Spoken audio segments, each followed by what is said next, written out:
Are you as great as Samuel? No, you've never met this Samuel because he lived long ago. But it's still possible to know something about him and even learn from him. We read about Samuel in the Holy Bible in a book that incidentally has the name First Samuel's book. Samuel had a special background which you can read about on your own. But as the years went by, he became very influential and powerful. He was the number one spiritual leader among his people, a prophet, and very much respected. His position emerged over the years due to the fact that people realized he had a strong and close relationship with God. But to answer the question in the headline, "Are you as great as Samuel?" we need to look at one specific speech of his, written down in 1 Samuel's book, chapter 12. Please keep in mind that this is the top leader of a people, a very powerful person with a lot of experience. He is an old and highly revered man when this special conversation takes place. Samuel said to all Israel, "I have listened to everything you said to me and have set a king over you. Now you have a king as your leader. As for me, I am old and gray, and my sons are here with you. I have been your leader from my youth until this day. Here I stand. Testify against me in the presence of the Lord and his anointed. Whose ox have I taken? Whose donkey have I taken? Whom have I cheated? Whom have I oppressed? From whose hand have I accepted a bribe to make me shut my eyes? If I have done any of these things, I will make it right." Have you ever heard any of the top leaders in your country speak like that?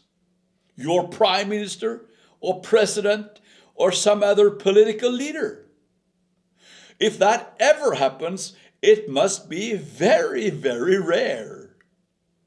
But that was what Samuel did. He stood up in front of his people and invited them to judge him. He asked them to evaluate his entire life as a leader.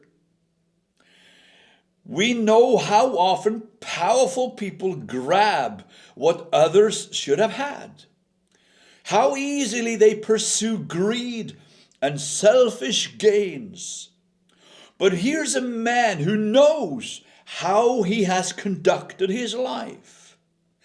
Most likely he knows the answer to his questions, that he never took anything that belonged to others. He never oppressed anyone. He never took a bribe or closed his eyes for the wrongs of other people. Still, he doesn't just make that conclusion about himself. He puts it to the people to speak out their minds. Such a unique level of character and humility. You are probably not a leader of a nation, but you're likely a member of a family. You may belong to a group of workers.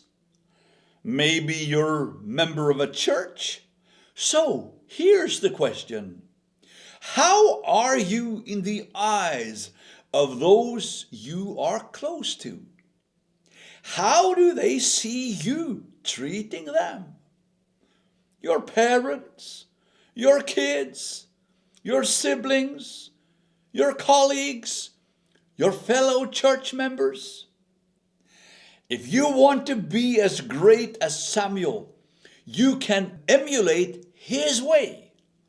Ask those you're close to such questions as, "Dear, please tell me if there's anything I do, any of my ways, any of my words that make it hard for you to be around me. Please tell me about anything you would wish for me to change, to make your life easier, safer, better." Tell them that you really wish to hear how they think. Assure them that you will not be mad or offended or hit back. You just want to be as great as Samuel. The kind of greatness which is called true humility. Here's the people's answer to Samuel at that time. "You have not cheated or oppressed us," they replied. "You have not taken anything from anyone's hand." Maybe you will get the same answer from those around you when you ask them. Maybe your way of living is as complete as Samuel's. But before you draw that conclusion, why not do as Samuel did? Ask people.